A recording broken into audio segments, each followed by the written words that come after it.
Hello guys, इस video में हम करने वाले हैं म्यूचुअल फंड के क्वेश्चन। हम फटाफट क्वेश्चन करेंगे, सुपर क्विक रिवीजन होगा ये। रिवीजन मतलब कि क्वेश्चंस करेंगे। तो चलिए स्टार्ट करते हैं। तो इस क्वेश्चन इसमें ये जो हमने खोल रखी है बुक, ये है स्टडी मटेरियल न्यू कोर्स का। सीए फाइनल न्यू कोर्स का स्टडी मटेरियल खोल रखा है। अब हम इसमें फटाफट से, इसमें 4 टेक्सचुअल नॉलेज के क्वेश्चंस दे रखे हैं।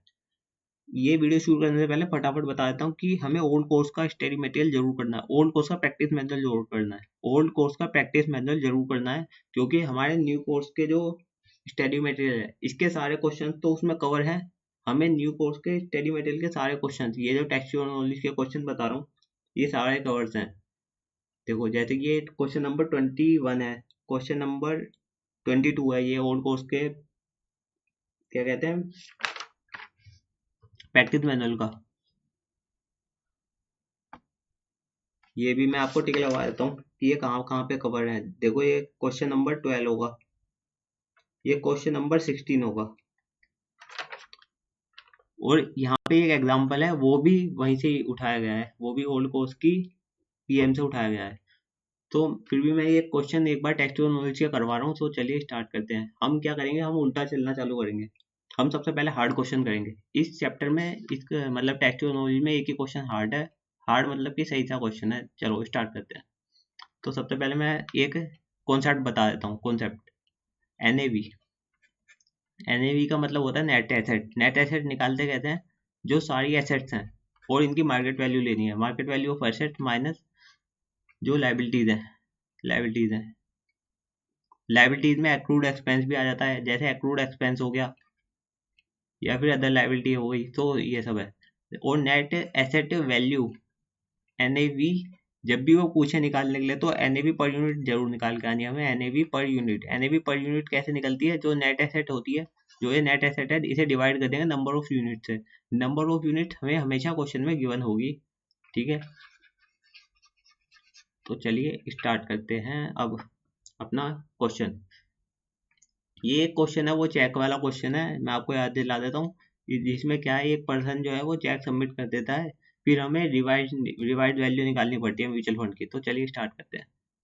सबसे पहला पार्ट बहुत आसान है, एनएवी निकालनी है पर यूनिट की। एनएवी पर यूनिट निकालनी है, और ये हमें ये एज्यूम करना है कि ये 1 फरवरी के बारे में पूछ रहा है। 1 फरवरी के एनएवी निकालने के बारे में पूछ रहा है। यहाँ पे इसने डेट नहीं दी है, पर ये मान के चलेंगे कि ये 1 फरवरी के बारे में पूछ रहा है। जबकि ओल्ड कोर्स की प्रैक्टिस मैनुअल में यही क्वेश्चन था, तो वहां पे डेट दे रखी थी, पर ये यहाँ पे 1 फरवरी पता नहीं क्यों हटा दिया यहाँ से। पर ये 1 फरवरी की एनएवी पूछ रहा है। तो चलिए स्टार्ट करते हैं। हम निकालेंगे market value of shares. Market value of shares कैसे निकलेगी, जो हमें ये शेयर दे रखे हैं, ये हमारे पास शेयर्स हैं एज ऑन 1 फरवरी। 1 फरवरी को कंपनी के पास कितने शेयर्स थे, कंपनी मतलब म्यूचुअल फंड के पास कितने शेयर्स थे, 20,000 शेयर्स थे, जिनका प्राइस ये दे रखा। तो प्राइस से मल्टीप्लाई कर देंगे, नंबर ऑफ शेयर्स आ जाएंगे। नंबर ऑफ शेयर की मतलब मार्केट प्राइस आ जाएगा शेयर्स का, 20,000 into 20 is equal to 4,00,000। 30,000 into 312 4, 30,000 into 312.493,720, 20,000 into 361.2 is equal to 27224,000, 60,000 into 505.1।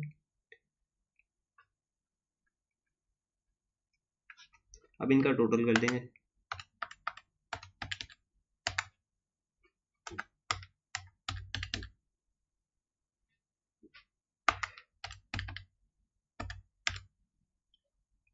और 7302000। अब एनएवी पर यूनिट कैसे आएगी, ये तो नेट एसेट आ गई, नेट एसेट वैल्यू। यहाँ पे कोई लाइबिलिटी होती तो हम वो माइनस कर देते, यहाँ पे कोई नहीं है, तो नेट एसेट वैल्यू यही है। तो net asset value per unit आ जाएगी। नंबर ऑफ यूनिट हमें दे रखी है, तो net asset value per unit कैसे आएगी, इसे डिवाइड कर देंगे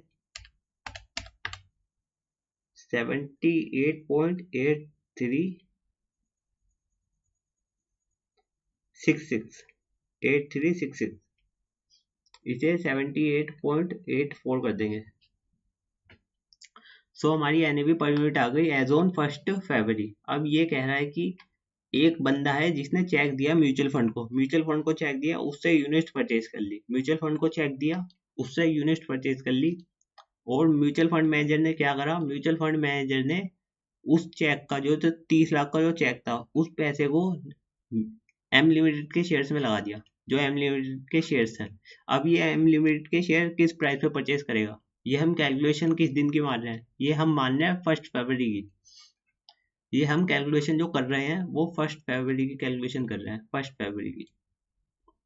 यहाँ पे डेट नहीं दी है, पर ये हम कैलकुलेशन जो कर रहे हैं वो 1 फरवरी की कैलकुलेशन कर रहे हैं, ठीक है। और फिर इतने शेयर मतलब परचेज कर लिए, और उस टाइम शेयर का प्राइस चल रहा था 312.4। तो हमें कुछ नहीं करना, बस क्या करना है, रिवाइज वो निकालनी है, revise position of the fund निकालनी है, revise position of the fund. तो क्या करेंगे, नंबर ऑफ शेयर्स हम दोबारा से लिखेंगे, नंबर ऑफ शेयर्स, ये सेकंड पार्ट करवा रहा हूँ मैं आपको। देखो नंबर ऑफ शेयर दोबारा से लिखेंगे, एल लिमिटेड के, एम लिमिटेड के, एन लिमिटेड के, पी लिमिटेड के। देखो कुछ कंपनीज के तो सेम रहेंगे, वो जो 3 कंपनीज हैं, इसके सेम रहेंगे, और एक कंपनी के शेयर कुछ बढ़ जाएंगे। देखो एम लिमिटेड के शेयर पहले 30,000 थे, उसमें 8,000 और प्लस कर दो तो ये 38,000 हो जाएंगे। बस यही एडजस्टमेंट है, बिल्कुल आसान है, और कुछ है ही नहीं इसमें क्वेश्चन में। और ये 60,000 लिख दिया यहाँ पे। तो ये हमारे पास नंबर ऑफ शेयर्स वो आ गए बाद वाले, मतलब जो फंड मैनेजर ने जो परचेज करा ना, परचेज करे जो 8,000 शेयर, तो उसके बाद इतने हमारे शेयर्स आ गए। अब इनकी बस मल्टीप्लाई कर दो जो मार्केट प्राइस जो चल रहा है, जो मार्केट प्राइस जो चल रहा है, जैसे 20 चल रहा है, तो चलो मल्टीप्लाई करते हैं, 20,000 इंटू 20 इज इक्वल टू, यहाँ पे लिख दो 40,000, 4 लाख, सॉरी 4 लाख। ये थोड़ी सी गलती हो जाती है ना, फिर ये दिक्कत देती है, अगर कैलकुलेटर पे सही से ध्यान ना दो तो फिर पूरा क्वेश्चन गलत हो सकता है, बेफालतू में, वो भी क्वेश्चन बेफालतू में गलत होगा। तो 38,000, एक बार हमें ये देख लेना चाहिए इसलिए, और कोमा जरूर लगा लेना चाहिए, तो इससे भी हमें सही रहता है। 361.2 into 20,000 is equal to 722,400 M plus 505.1 into 60,000 is equal to 30,306,000 m plus। और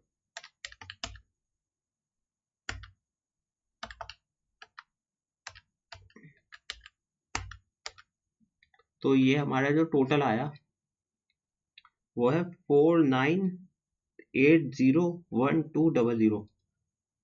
क्या ये हमारी एनएवी है, ये हमारी एनएवी है? बिल्कुल नहीं, याद रखना बिल्कुल, मतलब मैं इसलिए काट के दिखा रहा हूँ क्योंकि इसमें हमेशा कैश की एडजस्टमेंट भी अभी रह रही है, क्योंकि कैश 30,000 का कैश था हमारे पास, 30,000 का कैश था, उसमें से 8,000 शेयर हमने परचेज करे। ये 8,000 शेयर जो परचेज करे हैं, किस वैल्यू पे करे हैं परचेज, जो हमारा प्राइस चल रहा था, ये प्राइस चल रहा था, देखो ये चल रहा था प्राइस 312.4, 312.4। तो हमारा जो बैलेंस कैश बचा हमें वो लिखना है यहाँ पे, बैलेंस कैश नहीं लिखा तो हमारा क्वेश्चन गलत हो जाएगा। अब आएगी एनएवी, एनएवी अब आएगी, तो कैश प्लस करने के बाद आएगी, ये तो शेयर्स की वैल्यू हो गई, फिर यहाँ पे कैश प्लस कर दो, फिर आएगी एनएवी। तो 8,000 इंटू 312.4 और ये आ गई, कैश हमारा बैलेंस इतना बचा है। तो बस बहुत आसान क्वेश्चन है ये। तो इसमें एडजस्टमेंट पे ध्यान रखना है, जैसे कैश की एडजस्टमेंट है एक, तो देखो एक तो ये कैश की एडजस्टमेंट है कि कैश हमारा यहाँ पे लिखना पड़ेगा, कैश लिखना पड़ेगा, बैलेंस कैश कितना बचा है, प्लस ये 8,000 शेयर्स में एक एडजस्टमेंट है, 8,000 शेयर्स में एडजस्टमेंट है कि 8,000 शेयर्स बढ़ जाएंगे तो 38,000 शेयर्स हो जाएंगे, और वही अपना मार्केट प्राइस तो वही रहेगा ना बाकी वालों का, और इसका भी मार्केट प्राइस सेम रहेगा, और फिर हमारी एनएवी आ जाएगी, एनएवी ये आ गई। अब क्या करना है, नंबर ऑफ यूनिट्स भी निकालनी है। Number of units, number of units मैंने पहले ही कहा था। मिस्टर ए ने क्या करा है, मिस्टर ए ने 30 लाख रुपए दिए हैं। 30 लाख रुपए दिए क्योंकि उसे वो चाहिए, यूनिट्स चाहिए।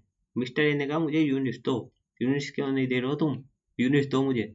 तो म्यूचुअल फंड उसे यूनिट्स देगा।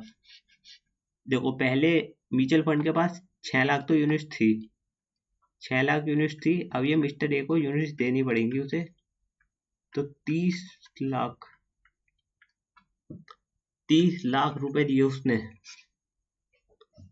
अब वो किस रेट के हिसाब से देगा यूनिट्स, मतलब कितनी यूनिट्स थे उसे, उसने 30 लाख रुपए दिए हैं। तो म्यूचुअल फंड मैनेजर ने कहा भाई हमारे म्यूचुअल फंड की जो एनएवी आ रही थी, जो म्यूचुअल फंड की एनएवी आ रही थी, जो अभी सर ने कैलकुलेट करके दी है हमें, जो सर ने अभी कैलकुलेट करके दिया है, ये देखो ये कैलकुलेट करके दिया हमें सर ने, इसी रेट के हिसाब से देंगे भाई। हमारे यानी एक यूनिट की वैल्यू यही है, तो 78.84 जो उस दिन एनएवी आ रही है उसी रेट के हिसाब से देंगे। तो नंबर ऑफ यूनिट्स आ जाएंगे 30 लाख डिवाइड बाय 78.84। हमारी रिवाइज्ड यूनिट्स आ जाएंगी, तो 6 लाख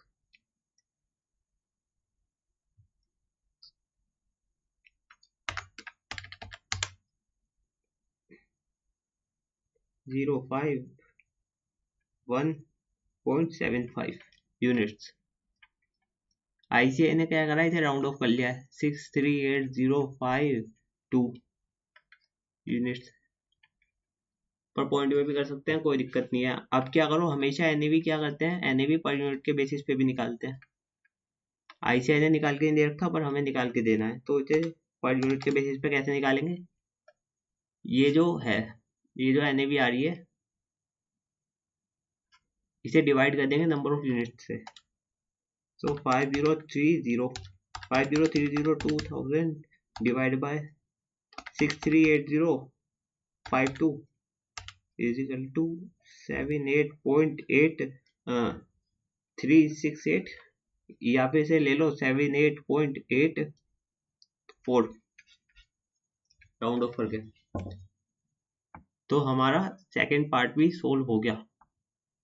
अब हमें अपना थर्ड पार्ट सोल्व करना है। तो सेकंड पार्ट सोल्व हो गया है, ये हमारी यूनिट्स आ गई थी रिवाइज्ड, और एक बार ये हमारी एनएवी आ गई थी। अब थर्ड पार्ट पे आते हैं।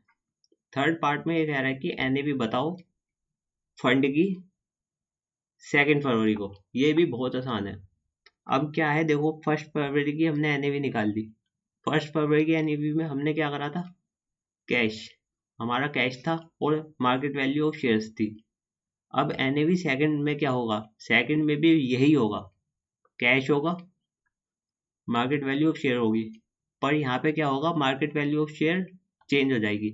तो ये क्या है, बस जैसे market value of share change हो रही है, जैसे मार्केट प्राइस चेंज हो रहा है ना, जैसे मार्केट प्राइस पर शेयर चेंज हो रहा है, तो मार्केट वैल्यू चेंज हो जाएगी। क्या करना है हमें, सिंपली जो नंबर ऑफ शेयर्स हैं, जितने शेयर्स हैं उसकी मल्टीप्लाई कर देनी है। पर एक बात ध्यान में रखनी है, बहुत ज़्यादा जरूरी है, कि हमें जो revise number of shares use करने हैं, क्योंकि यहाँ पे ये 30,000 से मल्टीप्लाई नहीं करेंगे, यहाँ पे हम 38,000 से मल्टीप्लाई करेंगे, क्योंकि हमारे 8,000 शेयर्स एक्स्ट्रा है हमारे पास, मतलब हमने परचेज जो करे थे अभी। तो ये रहे हमारे नंबर ऑफ शेयर्स जो हमने निकाले थे, इन्हें यूज करेंगे हम अपनी कैलकुलेशन करते वक्त।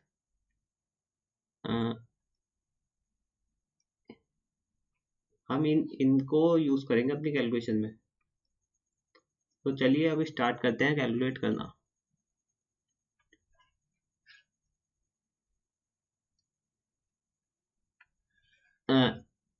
देखो नंबर ऑफ शेयर्स हमें दिए हैं यहाँ पे।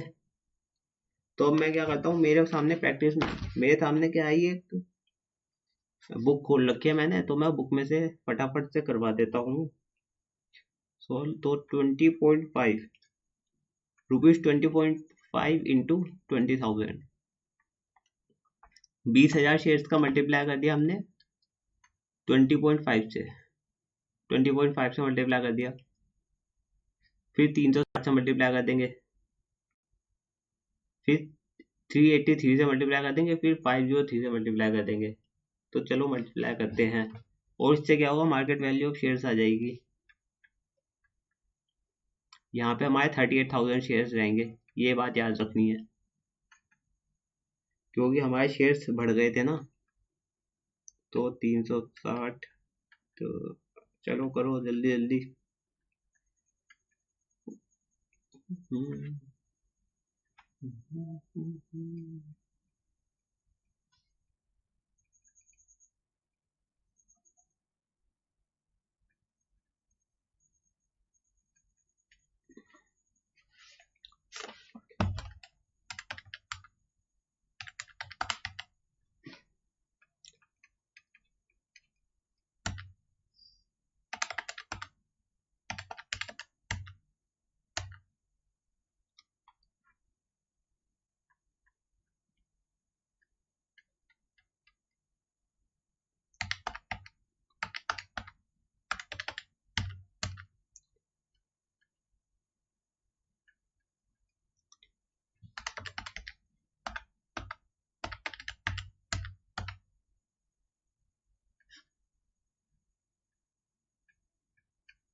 हाँ, 503.9 into 60,000 is equal to,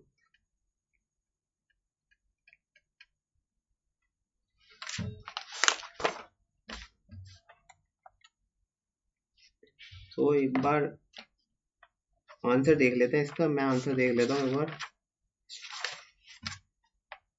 हाँ जी, तो हमारा ये सही है, ये सही है, ये भी सही है, और ये भी सही है।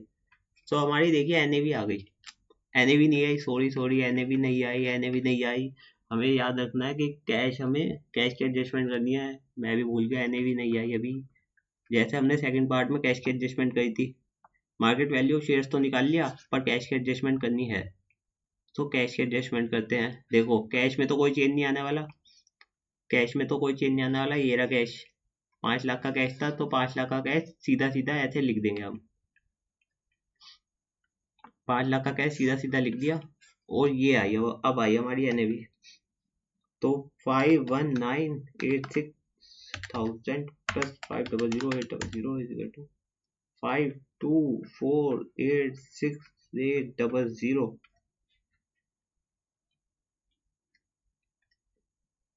ये 4 है। अब हमारी जो नंबर ऑफ यूनिट्स हैं, नंबर ऑफ यूनिट्स हमने सेकंड पार्ट में भी कैलकुलेट करी थी। देखो सेकंड पार्ट में हमने कैलकुलेट करी थी 638,052 यूनिट। राउंड ऑफ करके अगर करें, तो राउंड ऑफ करके करेंगे तो ये आएगी, वरना ये थी। तो चलो करते हैं, अब इसे डिवाइड कर दो 638,052 से, तो हमारी एनएवी पर यूनिट आ जाएगी, NAV per unit 82.26 per unit. तो गाइस हमारा ये वाला क्वेश्चन हो गया। अब करते हैं सेकंड क्वेश्चन। बहुत आसान है ये वाला क्वेश्चन, तो वो क्वेश्चन करने के बाद तो सारे क्वेश्चन नहीं आसान है। तो ये वाला क्वेश्चन करते हैं। एक सिंड्रेला म्यूचुअल फंड है जिसकी 31 मार्च की फिगर्स दे रखी हैं। 31 मार्च में इसके इतने शेयर्स थे, और मार्केट प्राइस शेयर का दे रखा है। तो इसने इन्वेस्टमेंट कर रखी थी शेयर्स में, शेयर के नंबर दे रखे हैं यहाँ पे, और मार्केट प्राइस दे रखा है शेयर का। और ये कह रहे हैं कि टोटल नंबर ऑफ यूनिट्स दे रखे हैं यहाँ पे। ये कह रहा है एक्रूड इंटरेस्ट, एक्रूड एक्सपेंस और अदर लायबिलिटीज भी दे रखी हैं। एनएवी पूछ रहा है, एनएवी पर यूनिट। तो एनएवी पर यूनिट सिंपल से ऐसे निकल जाए कि यहाँ से ऐसे ऐसे मल्टीप्लाई कर दो। तो 25,000 into 20 is equal to M plus 5 lakh. 35,000 into 300 is equal to 105, फिर 29,000 इंटू 380 इज इक्वल टू 110,200, और फिर 40,000 इंटू 500 212 3 4 5। तो इनका टोटल कर देंगे हम। इससे क्या होगा, इससे हमारी एनएवी नहीं आएगी, एनएवी नहीं आएगी इससे। इससे आएगी market value of share. Market value of share जितने शेयर की वैल्यू है, फिर उसमें अगर कोई कैश है तो वो प्लस करो, कोई लाइबिलिटी है तो वो माइनस करो। तो चलो निकालते हैं। सबसे पहले ये तो आए, मार्केट वैल्यू ऑफ शेयर तो आए 5 लाख प्लस 105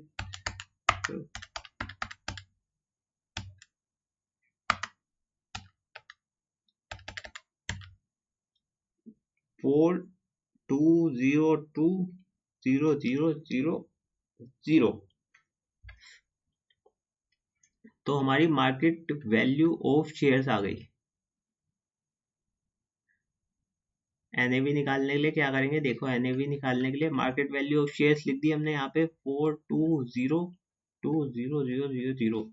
अब इसमें क्या करो, इसमें अगर कोई कैश है तो वो प्लस कर दो, पर यहाँ पे कैश नहीं दे रखा है, यहाँ पे दे रखा है कि इनका जो एक्रूड एक्सपेंस है वो 2.5 लाख का है। मतलब 2.5 लाख का इन्हें कुछ एक्सपेंस है वो पे करना है, और अदर लाइबिलिटीज भी दे रखे हैं 2 लाख की। तो यहाँ पे लाइबिलिटी के एडजस्टमेंट कर दो। कैश तो कुछ था नहीं तो यहाँ पे कुछ नहीं लिखेंगे, माइनस कर दो एक्रूड एक्सपेंस, एक्रूड एक्सपेंस और माइनस कर दो other liability. Other liability accrued expense था 2.5 लाख का, फिर 2 लाख की लाइबिलिटी थी वो माइनस कर दी। तो थोड़ी सा यहाँ पे साफ कर देता हूँ मैं इसे। हाँ, -2,50,000 -2 लाख इजिकल टू 4157। और अब नंबर ऑफ यूनिट्स दे रखे हैं, यहाँ पे नंबर ऑफ यूनिट्स दे रखे हैं। एक काम करते हैं, इसे यहीं पे सोल्व कर देते हैं, यहीं पे सोल्व कर देते हैं। ये भी नंबर ऑफ यूनिट्स कितनी दे रखी है, number of units, number of units दे रखे हैं यहाँ पे 10 लाख, 10 लाख यूनिट दे रखे हैं, तो 10 लाख से डिवाइड कर दो, डिवाइड बाय 10 लाख 41.57 हमारा आंसर आ गया। और यही आंसर आईसीआई का भी आ रहा है, फटाफट दिखा देता हूँ। देखो क्वेश्चन नंबर 3 था, क्वेश्चन नंबर 3 में शेयर्स लिख दिए, इनका नाम लिख दिया। अब क्या करा, नंबर ऑफ शेयर की मल्टीप्लाई प्राइस से कर दी। हमें ऐसे टेबल बनाने की होती है, मल्टीप्लाई का साइन लगा देना सीधा और फिर ब्रैकेट में लिख देना, और फिर ये आ जाएगी हमारी वैल्यू। और हमारा क्या है, एक्रूड एक्सपेंस लेस कर दिया और अदर लायबिलिटी लेस कर दी, ये देखो लेस कर रखी है। फिर हमारी आ जाएगी एनएवी, फिर उससे डिवाइड कर देना 10 लाख यूनिट से, 10 लाख यूनिट दे रखे हैं यहाँ पे, और फिर एनएवी पर यूनिट आ जाएगी 4157। यही हमारी भी आई है, बहुत आसान था। तो मतलब अगर फोर्थ क्वेश्चन कर लिया तो थर्ड क्वेश्चन करने की बिल्कुल जरूरत नहीं है, थर्ड क्वेश्चन बिल्कुल करने की जरूरत नहीं है अगर फोर्थ क्वेश्चन कर लिया तो, क्योंकि फोर्थ क्वेश्चन में 3 बार एनएवी कैलकुलेट करवाई है, लोग काट ही दिया है मैंने इसे। और ये पीएम का क्वेश्चन नंबर 21 था, ये मैंने बता दिया था शायद। चलो ये अब ये थर्ड ये सेकंड क्वेश्चन है, इसमें क्या पूछ रहा है, ये इसमें एचपीआर पूछ रहा है। एचपीआर पूछ रहा है, ये एचपीआर का मतलब होल्डिंग पीरियड रिटर्न, या फिर सिंपली रिटर्न पूछ रहा है, ये हमसे एवरेज रिटर्न रिटर्न पूछ रहा है, ये हमसे रिटर्न निकालनी है। रिटर्न का कॉन्सेप्ट क्या होता है कि जितना हमने इन्वेस्ट करा और उस पर कितना हमने इनकम जनरेट करी। तो ये कह रहा है कि म्यूचुअल फंड है एक, जिसने कैपिटल गेन दिया, इनकम दी, इनकम बांटी, ये इनकम बांटी, और उसकी NAV at the beginning. NAV मतलब जितनी मैंने एक एनएवी, जैसे मैंने एक यूनिट परचेस करी तो उसका स्टार्टिंग में प्राइस 16 था, मंथ के एंड में ये देखो, मंथ के एंड में दे रखा है 16.08 हो गया, तो मुझे कितने का फायदा हुआ, ये सारा मुझे बताना है। तो चलो स्टार्ट करते हैं। तो मेरे मंथ के एंड पे एनएवी क्या थी, NAV at end, NAV at the end कितनी थी, और उसमें से माइनस कर देंगे 16, मतलब स्टार्टिंग में एनएवी क्या थी, और फिर प्लस कर देंगे कैपिटल गेन, और ये जो इनकम इन्होंने डिस्ट्रीब्यूट करी है, तो पहले इनकम प्लस कर दो और फिर उसमें कैपिटल गेन प्लस कर दो जो इन्होंने डिस्ट्रीब्यूट कर दिया। सिंपली जो जो इनकम दे रखी है वो हमें लिखते जाना है। ये हमने इनकम लिख दी सारी की सारी। इसे डिवाइड किससे करेंगे, जो हमने इन्वेस्टमेंट करी है। इन्वेस्टमेंट का मतलब हमने मंथ के स्टार्टिंग में क्या पैसे लगाए थे। मंथ के स्टार्टिंग में 16 रुपये चल रहा था NAV, मतलब मंथ के स्टार्टिंग में एक तरीके से मान सकते हैं कि शेयर का प्राइस 16 रुपये चल रहा था। अब शेयर का प्राइस 16.08 हो गया, बीच में उन्होंने कुछ डिविडेंड दे दिया, तो ये वही है HPR की तरह है। ये वाले क्वेश्चन हमने सिक्योरिटी वैल्यूएशन में भी करे हैं, तो बस तो ये हमसे पूछ के रहा है, ये हमसे कह रहा है कि मंथली रिटर्न भी निकालो, एनुअल रिटर्न भी निकालो।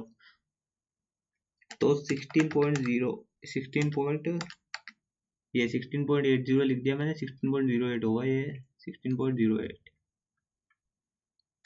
16.08 minus 16 plus 0.04 plus 0.03 divide by 16%।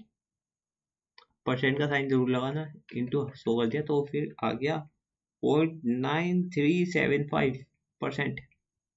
0.9375% per month. ये बात ध्यान में रखनी है कि ये पर मंथ है।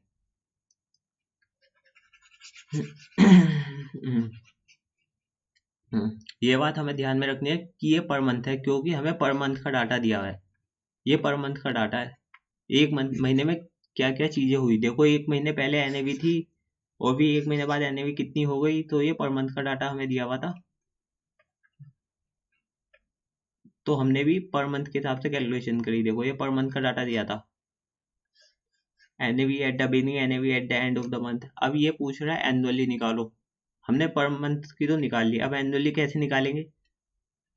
तो annual return is equal to 0.9375 into 12 month divide by 1 month.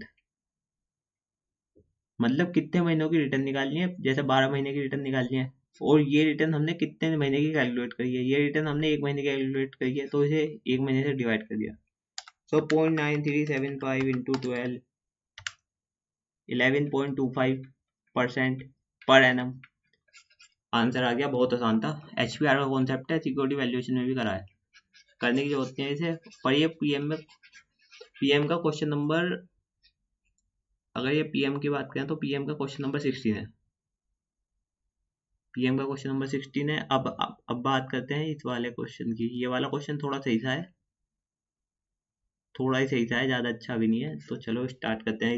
इसे 3-4 बार करेंगे तो अपना आ जाएगा। तो मैं यहाँ पे बता देता हूँ इस क्वेश्चन में क्या है। मिस्टर ए एक बंदा है जो 16% कमाता है खुद से। अगर वो खुद से अगर वो ट्रेडिंग करता है, और उसका मन कर रहा है, यार मेरा भी मन है म्यूचुअल फंड खरीदने का, अखबारों में रोज ऐड आता है, तो मैं भी म्यूचुअल फंड खरीदूंगा, क्योंकि ये रोज रोज ट्रेडिंग करते हुए मेरा मन नहीं करता। मैं चाहता हूँ कि आराम से एक जगह पैसे लगा दूं, मुझे ट्रेडिंग नहीं करनी। तो ये गया म्यूचुअल फंड के पास। म्यूचुअल फंड ने कहा कि भाई हमारा इनिशियल एक्सपेंस है 5.5%, मतलब कुछ डॉक्यूमेंट के खर्चे हैं। तो जैसे डॉक्यूमेंट के खर्चे हैं या फिर मेलिंग चार्जेस हैं, तो ये मान लो। तो इन्होंने कहा कि अगर तुम 100 रुपये लगाओगे तो हमारे पास तो खाली एक्सपेंस घटाने के बाद 94.5 रुपये आएंगे, 94.5 रुपये आएंगे। और म्यूचुअल फंड ने कहा कि हमारा रिकरिंग एक्सपेंस भी है, रिकरिंग एक्सपेंस है 1.5%।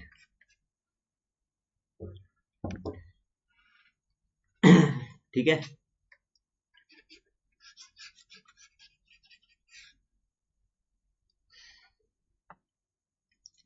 अब ये हमसे पूछ रहे हैं कि कैलकुलेट करो कि म्यूचुअल फंड को कितना पैसा कमाना चाहिए।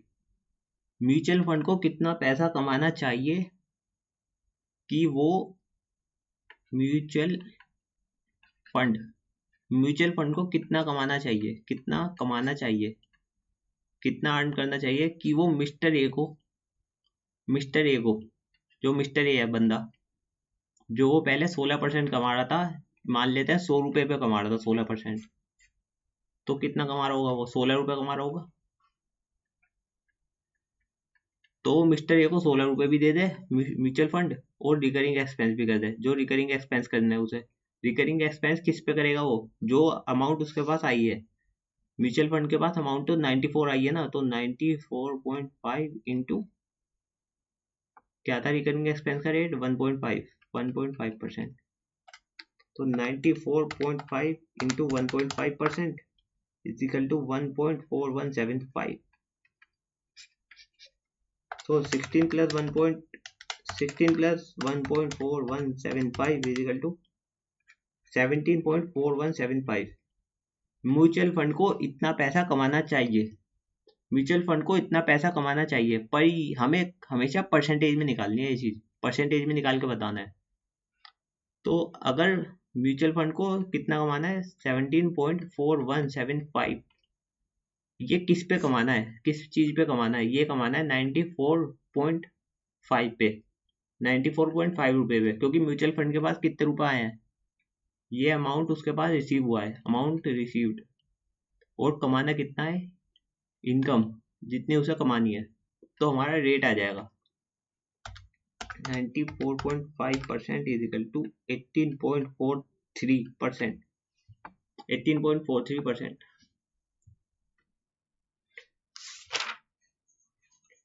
ये रहा 18.43% ही आ रहा है। ये देखो, ये 18.43% आ रहा है। ये आईसीआई ने भी कुछ अपना करा है। ये भी अब मैं आपको इसी तरीके से समझाऊंगा जो आईसीआई वाले ने करा है। जो मैंने ऊपर समझाया वो खाली समझाने के लिए बताया है, वो ये नहीं पता कि उससे आईसीआई नंबर देगा नहीं देगा, पर मैं इसलिए आईसीआई वाले मेथड से समझाऊंगा। जो मैंने अभी समझाया है उससे आपको शायद समझ में आ गया होगा कि ये म्यूचुअल फंड का कॉन्सेप्ट क्या है। ये वाला कॉन्सेप्ट मैंने आपको समझा दिया। अब मैं आईसीआई वाले तरीके से समझाऊंगा इसे। हाँ, तो देखो हमने ये करा था कि म्यूचुअल फंड को एक तो 16 रुपये कमाने हैं, 16 रुपये। और जो रिकरिंग एक्सपेंस है, रिकरिंग एक्सपेंस कितना था? इसमें से माइनस कर देंगे 17.4175 माइनस,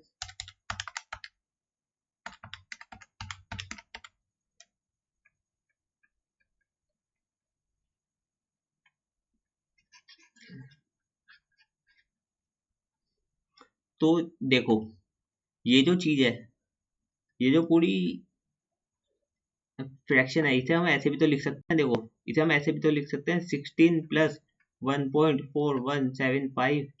ये रिकरिंग एक्सपेंस है, जो रिकरिंग एक्सपेंस जो हो रहा है, रिकरिंग एक्सपेंस। और ये क्या है? ये है वो जो अमाउंट से, अमाउंट जो मिस्टर ए को देनी है, मिस्टर ए को जो अमाउंट देनी है, हम इसे ऐसे भी तो लिख सकते हैं 16 प्लस 1.4175 डिवाइड बाई 95 इंटू 100। और अब हम इसे ऐसे भी लिख सकते हैं, देखिए 16 divide by 94.5 plus 1.4175 divide by 94.5। ये तो सिंपल मैथ तो सबको आती होगी शायद। देखो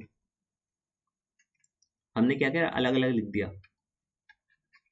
अब इससे क्या होगा? देखो ये जो चीज है ये क्या है? रिकरिंग एक्सपेंस का परसेंटेज ही तो है, ये तो पहले ही हमें दिया हुआ है, तो इसे हमें कैलकुलेट करने की जरूरत ही नहीं है।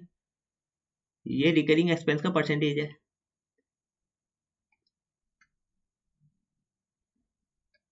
एक बार देख लो कि हमने क्या करा।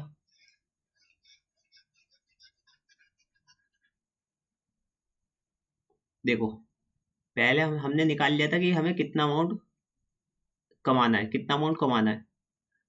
और हमने ये निकाल लिया कि कितने अमाउंट पे कमाना है, कितने पे कमाना है मुझे, 94.5 पे कमाना है।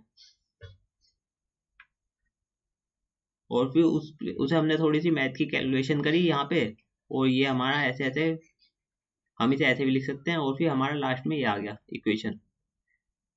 तो ये जो पार्ट है इक्वेशन का, ये वाला पार्ट जो है, ये तो रिकरिंग एक्सपेंस है, ये तो पहले दे रखा है क्वेश्चन में। तो रिकरिंग एक्सपेंस तो पहले दे रखा है क्वेश्चन में। तो हमें क्या करना है? हमें सिर्फ ये वाला पार्ट सोल्व करना है। देखिए 16 डिवाइड बाई 94.5 इंटू 100 और प्लस रिकरिंग एक्सपेंस, जो रिकरिंग एक्सपेंस जो हो रहा है। जो रिकरिंग एक्सपेंस जो हो रहा है, देखो जो मैंने पहले तरीका सोल्व करवाया था उससे भी कर सकते हैं, पर ये मैं ICI का तरीके से सोल्व करवा रहा हूँ। तो आपको देख लेना अपने हिसाब से जो कौन सा तरीका बेस्ट लगे। कोई और कमेंट में पूछ लेना अगर कुछ और पूछना है तो। सो रिकरिंग एक्सपेंस को हमने प्लस कर दिया। अब और चीज देखते हैं। देखो अब ICI ने क्या माना है, ICI ने माना है कि अगर हम 1 रुपया इन्वेस्ट करें, ICI ने 1 रुपया इन्वेस्ट करके माना है, हमने माना है let 100 rupees be invested, 100 rupees be invested. हमने माना कि 100 रुपीज अगर इन्वेस्ट हो जाए तो 16 रुपये तो उसे कमानी है, 16 रुपये कमाने हैं और 94 पे कमाने हैं और इंटू 100 कर दिया। तो देखो अब क्या आएगा, 16 डिवाइड बाई 94.5% और फिर प्लस कर दिया 1.5 इज इक्वल टू 18.43। वही आंसर आया, सेम 18.43%। अब एक और लास्ट तरीका ICI का, बिल्कुल जो बिल्कुल ICI से बिल्कुल मैच करेगा वो वाला तरीका, वो उससे बता देते हैं। वो थोड़ा सा याद करने वाला तरीका है तो इसलिए उसे लास्ट में बता रहा हूँ। ये देखो क्या करा है इन्होंने, ये हाँ देखो, जो 16% की हमें रिटर्न कमानी है, इन्होंने ये माना let 1 rupees be invested, rupees 1 be invested. इन्होंने ये माना कि 1 रुपया इन्वेस्ट हुआ है, इन्होंने ये माना कि 1 रुपया इन्वेस्ट हुआ है, तो 1 रुपये पे हमें कितनी रिटर्न कमानी है। 16% तो वो खुद कमा रहा था, 1 इंटू 16% इजिकल टू 0.16। अब इस अमाउंट को इन्होंने क्या करा, ग्रोस अप कर दिया, ग्रोस अप कर दिया। 0.16 को डिवाइड कर देंगे ना 94.5% से, तो ये अमाउंट जो है ना ऊपर वाली ग्रोस अप हो जाएगी। और फिर इसमें रिकरिंग एक्सपेंस को प्लस कर दिया, रिकरिंग एक्सपेंस तो मैंने ही बता दिया प्लस करना है। तो इन्होंने बस ये करा है, इन्होंने ये मान के करा है। देखो ये 1 इंटू 16% करेंगे तो ये 0.16 आएगा, 0.16 रुपीज आएगा। और फिर से ग्रोस अप कर दिया इस अमाउंट को, इस अमाउंट को ग्रोस अप कर दिया, या परसेंटेज मान लेता है, परसेंटेज को ग्रोस अप कर दिया बस। और फिर म्यूचुअल फंड की अर्निंग आ गई। तो ऊपर वाले तरीके से ही कर लेना, वरना नीचे वाले ये जो तरीका बताया वो उससे कर लेना, ठीक है। तो अब हम आ गए लास्ट लास्ट वाले पे। ये जो लास्ट वाला है एग्जाम्पल ये, तो ये जो लास्ट वाला एग्जाम्पल है ये भी ICI के मॉड्यूल, ICI के जो क्या कहते हैं ओल्ड कोर्स की PM में है, ओल्ड कोर्स की PM में है ये वाला ही एग्जाम्पल। इसका मैंने क्वेश्चन नंबर ढूंढा था शायद, ये मैंने ढूंढा था ये भी, चलो वो ढूंढा होगा, मैंने ढूंढा होगा, पर ये भी ओल्ड कोर्स की PM में था ये वाला क्वेश्चन, ठीक है। ये भी मिल जाएगा, ओल्ड कोर्स की PM में ही मिल जाएगा।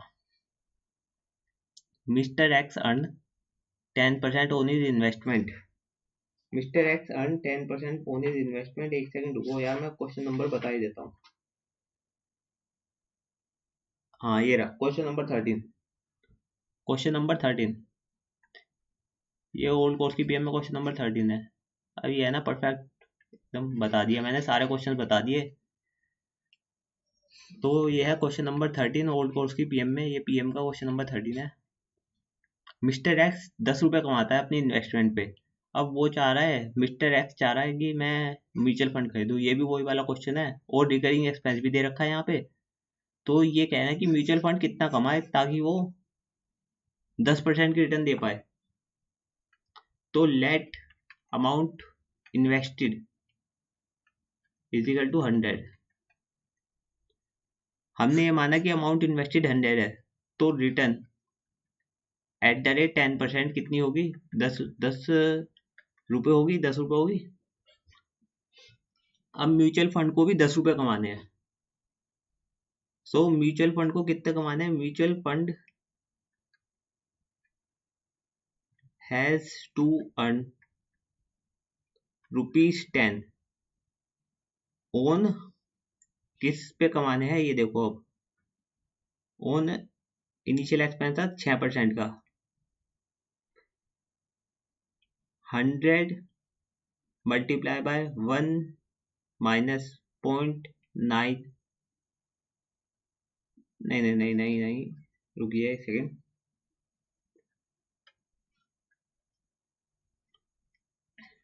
हाँ, तो 100 मल्टीप्लाई बाय 6% माइनस कर दो, 1 माइनस 0.06। कैलकुलेटर कहाँ गया, ये रहा, 94। म्यूचुअल फंड को 10 रुपये कमाना है 94 पे, so mutual fund has to earn 10 rupees on 94 plus recurring expense. जो रिकरिंग एक्सपेंस है, रिकरिंग एक्सपेंस हमेशा इस अमाउंट पे निकलता है जो एक्चुअल अमाउंट म्यूचुअल फंड के पास पहुंची। सो बस यही इसमें ये चीज याद रखनी है कि रिकरिंग एक्सपेंस जो है वो सीधा ऐड कर देना, सीधा रिकरिंग एक्सपेंस की परसेंटेज ऐड कर देना, सीधा 2% है ना, ऐड कर देना इसे। तो mutual fund has to earn 10 rupees on amount invested. Amount invest कितनी हुई है, 94 हुई है, मल्टीप्लाई बाय 100 और फिर प्लस 2%, 2% और कमाना है, तो 10 divide by 94% plus 2 is equal to 12.6383%, या फिर 12.64% कर देंगे इसे। ये देखो ये आ रहा 12.64%। सो गाइज हमारा म्यूचुअल फंड का सारे क्वेश्चन सोल्व हो गए, पर म्यूचुअल फंड में ओल्ड कोर्स की पीएम करना बहुत जरूरी है, क्योंकि उसमें डिविडेंड इक्वलाइजेशन के कॉन्सेप्ट दे रखे हैं और भी कॉन्सेप्ट दे रखे हैं, तो वो जरूर करना है। तो गाइज बाय।